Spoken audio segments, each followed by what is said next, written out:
Bismillahirrahmanirrahim. Assalamualaikum warahmatullahi wabarakatuh. Alhamdulillah. Wassalatu wassalamu ala rasulillah ajma'in. Alhamdulillah, bertemu lagi kembali lagi bertatap muka di channel saya, channel Ardi Official. Terima kasih yang selama ini sudah subscribe, like-nya, share dan komen. Terima kasih. Mudah-mudahan yang sudah subscribe, like, share dan komennya, Allah mudahkan rezekinya, Allah mudahkan semua urusannya ya. Oke, kali ini yang belum subscribe, sebelum kita melanjuti pelajaran kita, tinggal klik aja di pencarian Ardi Official, kemudian jangan lupa subscribe, like-nya, share dan komennya. Oke, sahabat semua, kali ini kita akan melanjuti pelajaran kita yang kemarin, yang belajar bab nun sukun dan tanwin. Yang kemarin kita sudah belajar tentang hukum, karena di dalam nun sukun dan tanwin itu ada 5 hukum. Yang pertama izhar, kemudian idgham, kemudian iqlab, kemudian ikhfa ya. Alhamdulillah kemarin kita sudah belajar tentang hukum izhar. Tuh, bisa lihat video saya di sini. Kemudian ada juga hukum idgham. Idgham dibagi menjadi 2, ada idgham bila gunnah, bisa lihat juga di sini. Kemudian juga ada idgham bila gunnah, bisa juga lihat di video saya juga. Oke, mudah-mudahan kemudian juga bisa juga langsung lihat playlist ya. Bisa langsung lihat playlist di sini. Di sini kumpulan semua belajar tajwid dan tahsin ya.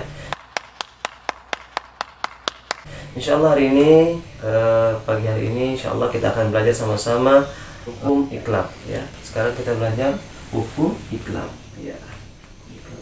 Sebelum kita memulai, kita harus tahu dulu apa sih arti iqlab ya.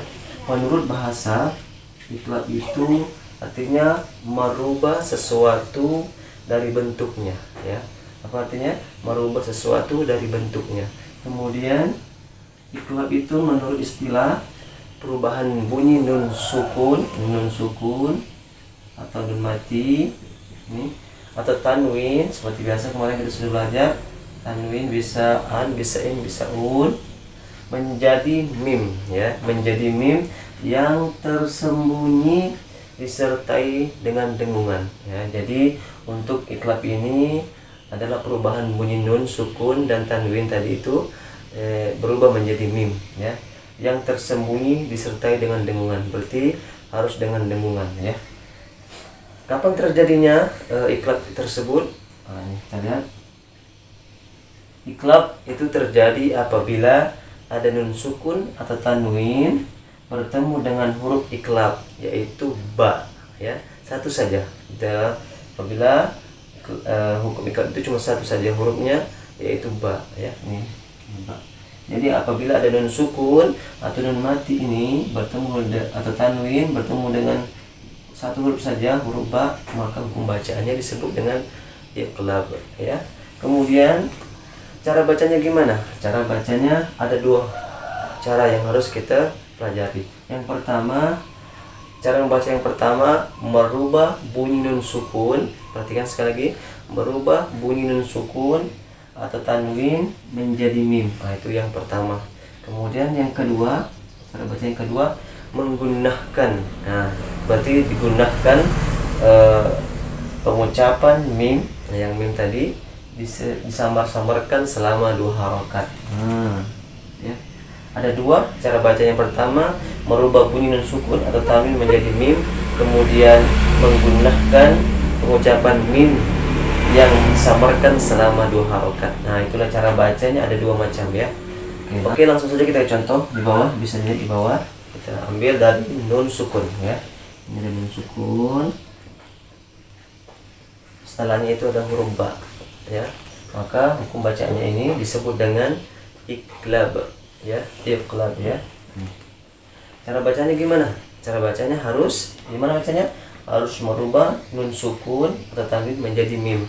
Jadi ini ba-nya ini, nun sukunnya ini seolah-olah menjadi mim ya. Seolah-olah menjadi mim. Kemudian menggunakan pengucapan mim yang disamarkan selama 2 harakat.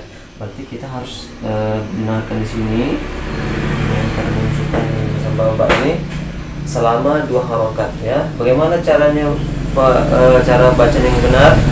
Bismillahirrahmanirrahim. Min bayin ya. Sekali lagi min baini.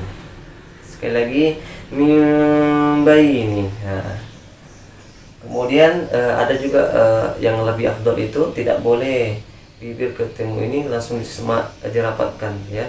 Tapi yang harus itu apa namanya ini diregangkan sedikit, macam kalau ada kertas, kita taruh kertas di sini, taruh kertas di sini ya, jadi ada renggang sedikit. Tak boleh mim ya, tapi mim agak renggang sedikit kita punya bibir biar ada ruang apa namanya disama-samakan dan digunakan. Sekali lagi yang benar gimana tadi? Min baini ya. Kemudian yang salah gimana cara salah? Jadi kalau ketemu di Al-Quran seperti ini, yang salah seperti ini. Min baini, dijelaskan nunnya seolah-olah nunnya ini tidak jadi mim. Kemudian ba-nya dijelaskan juga min baini. Kemudian yang kedua ini bacaan yang kedua yang salah, mim baini. Nah, tidak didengungkan mim tadi, nun sukunnya yang berubah jadi mim. Yang benar gimana? Mim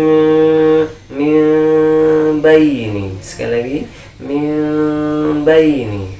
Sekali lagi min baini. Nah, itu ya. Sama-samakan. Kemudian contoh kedua kita ambil dari tanwin ya, yang berharokat kasratain ini kita lihat di depan satain, kemudian sesudahnya itu ada huruf ba ya. Caranya bacanya gimana tadi? Cara bacanya merubah nun sukun atau tanwin menjadi mim. Jadi tanwin ini dirubah menjadi mim sini ya. Kemudian digunakan pengucapan mimnya yang disama-samarkan selama 2 harokat. Ya. Cara bacanya gimana? Cara bacanya gimana yang betul? Bismillahirrahmanirrahim. Perhatikan ke depan. Yauma idzin bi jahannam. Sekali lagi. Yauma idzin bi jahannam. Ya. Bi yauma idzin bi jahannam. Ya. Disama-samarkan sedikit, didengungkan juga selama harokat di sini ya. Yang salah gimana bacanya? Yang pertama tidak dijadikan jadi mim ya. Dijelaskan tanwinnya sama ba-nya. Yauma idzin bi jahannam. Nah, sekali lagi yang salah. Yauma idzin bi jahannam. Nah, itu yang salah. Kemudian salah yang kedua tidak didengungkan di sini ya. Harusnya didengungkan. Yauma idzin bi jahannam. Nah, dia langsung baca langsung, padahal itu salah ya. Itu tidak benar. Yang benar didengungkan di sini, kemudian didengungkan, kemudian macam disama-samarkan, tidak boleh bibir rapat ya. Samarkan selama 2 harokat. Yang betul gimana? Saya ulangi 3 kali ya. Bismillahirrahmanirrahim. Yauma idzin bi jahannam. Sekali lagi. Yauma idzin bi jahannam. Sekali lagi. Yauma idzin bi jahannam. Nah ya, sama-samarkan 2 harokat. Kemudian yang tanwin dan nun sukunnya dirubah menjadi mim, dan tidak boleh terlalu dirapatkan kita punya bibir. Macam ada rongga ya. Tadi sudah saya jelaskan, macam semisal ada kertas di apa namanya di antara bibir kita ini. Ada keluar nafas ya. Ada sama-samarnya. Yauma idzin bi jahannam. Kita ulang lagi yang pertama tadi contohnya. Min baini. Sekali lagi. Min baini. Nah ya, kemudian contoh yang kedua yang benar. Yauma idzin bi jahannam. Sekali lagi. Yauma idzin bi jahannam. Oke, itulah pelajaran kita hari ini. Pelajaran tadi kita hari ini mudah-mudahan bisa dimengerti, mudah dimengerti dan mudah dipahami ya. Sekarang kita belajar hukum iqlab, dan insyaallah ada lagi session terakhir lagi untuk bab nun suku dan tanwin. Ini adalah hukum ikhfa. Jadi insyaallah kita akan belajar selanjutnya. Oke, terima kasih sudah menonton video ini, mudah-mudahan bermanfaat. Dan apabila ada yang ingin ditanyakan, ingin dikomentar, bisa komen di kolom komentar. Kemudian juga ada yang bisa, kalaupun ada yang ingin dikoreksi dan lain sebagainya, bisa juga bisa komen di kolom komentar ya Pak Bos ya. Mudah-mudahan semua video saya bermanfaat. Mudah-mudahan sama-sama kita belajar yang benar dari Allah Subhanahu wa taala, yang salah dari saya yang fakir ilmu ini. Mudah-mudahan bermanfaat. Yuk sama-sama kita belajar tajwid, kita perbaiki lagi bacaan kita, bacaan Al-Qur'an kita. Mudah-mudahan kita semuanya dikumpulkan di akhirat nanti bersama Rasulullah SAW. Amin ya rabbal alamin. Dan kita mendapatkan syafaatnya Al-Qur'an. Amin ya rabbal alamin. Terima kasih. Wassalamualaikum warahmatullahi wabarakatuh.